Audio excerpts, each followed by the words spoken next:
আমরা অনেক সময় অনেক দোয়া করি না, করার পরে যখন দোয়া কবুল হয় না, আমরা অনেক সময় মন খারাপ করে ফেলি, কি এত করে চাচ্ছি আল্লাহ দিচ্ছে না কেন। আমাদের এই জায়গায় একটু বুঝতে হবে, যিনি দেওয়ার ক্ষমতা রাখেন, সুবহানাল্লাহ, আরেকটু জোরে বলতে হবে, ইশারায় ইশারায় এমন ভাবে সুবহানাল্লাহ বলেন যেন আপনার জবানটাও পবিত্র হয়ে যায়, অন্তরটা আলোকিত হয়ে যায়। হয় না, আরেকটু জোরে।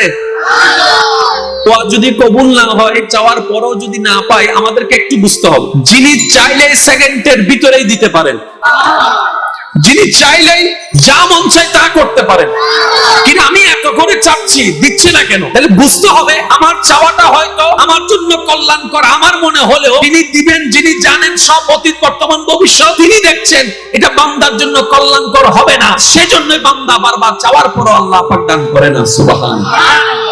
হয়তো এই একটা কারণ, হয় আরেকটা কারণ হতে পারে। সে কারণটা কি? যার চাওয়াটা, যার বলাটা, যার ভিক্ষা করাটা, যার মুনাজাত করাটা, যার চাওয়াটা, যার আশাটা, যার বলাটা রবের কাছে পছন্দ হয়, বেকারিন তার দোয়াটা তাড়াতাড়ি কবুল করে না। সুবহানাল্লাহ। অনেক সময় দেখবে কিছু কিছু মানুষ যারা আল্লাহর রহমত পাওয়ার আশাই রাখে না, আমাদের দৃষ্টিতে তারা কিছু চাইলে আল্লাহ দান করে দেয়। কেন?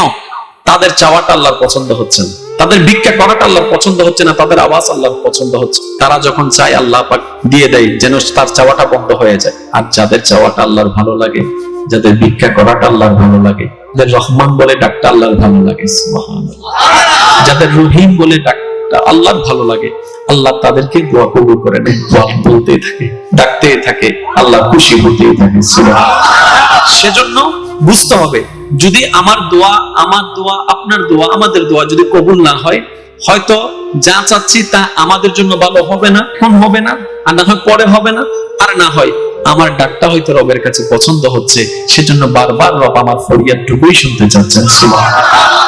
তৃতীয় নম্বর একটা হাদিস এখানে কোট করছি, সময়ের সংক্ষিপ্ততার কারণে আমি দ্রুত গতিতে বলার চেষ্টা করছি, একটু মনোযোগ দিয়ে শ্রবণ করার চেষ্টা করবেন।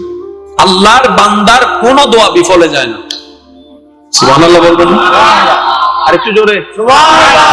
আল্লাহর দরবারের বান্দার অন্তর থেকে চাওয়া কোন দোয়া বিফলে যেতে আল্লাহ দেয় না। কিভাবে? আমরা যখন একটা জিনিস দিয়ে চাই, তখন আল্লাহ তাআলা হয়তো একই দোয়াটাকে অন্য জিনিস দিয়ে নিয়ামত দিয়ে ভরপুর করে দেন।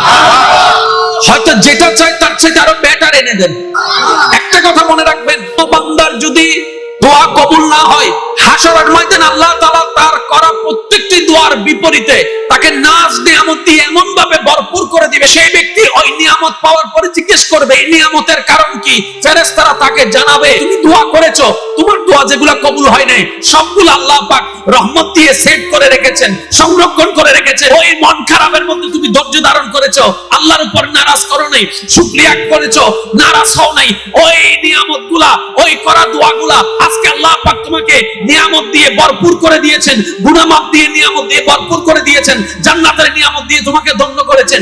সেই দিন সেই ব্যক্তি বলবে, ইস, দোয়া কবুল না হওয়ার যদি এত নিয়ামত হয়, হাসরের ময়দানে আক্ষেপ করবে, আফসোস করবে, ইস, দুনিয়াতে যদি আমার একটা দোয়া কবুল না হতো, আজকে তো আমি নিয়ামত আরো বেশি পেতাম।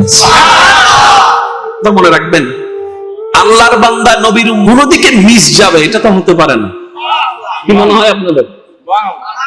আল্লাহর বান্দা রাসূলের উম্মত মিস যাবে এটা তো হতে পারে না, কারণ নিয়ামত আর আল্লাহ আমাদেরকে এমন ভাবে রেখেছে, যখনই আমাদের নবীকে রাহমাতুল লিল আলামিন বানিয়ে দিয়েছে, ওই রাহমাতুল লিল আলামিন আমাদেরকে মায়া করে ভালোবেসে সমস্ত উম্মত চাদরের নিচে টেনে নিয়েছেন।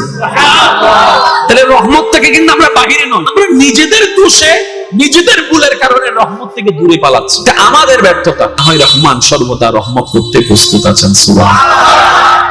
আজকে থেকে কোনো প্রকার দোয়া কবুল না হলে মন খারাপ করা চলবে না, আফসোস করা চলবে না। আপনি শুধু এতটুকু মনে রাখবেন, এটার মধ্যে নিশ্চয়ই কোনো না কোনো কারণ আছে, যেটা আমি জানি না, বুঝার মতো জ্ঞান আমার কাছে নেই। আল্লাহ যখন যা করেন বান্দার ভালোর জন্যই করেন।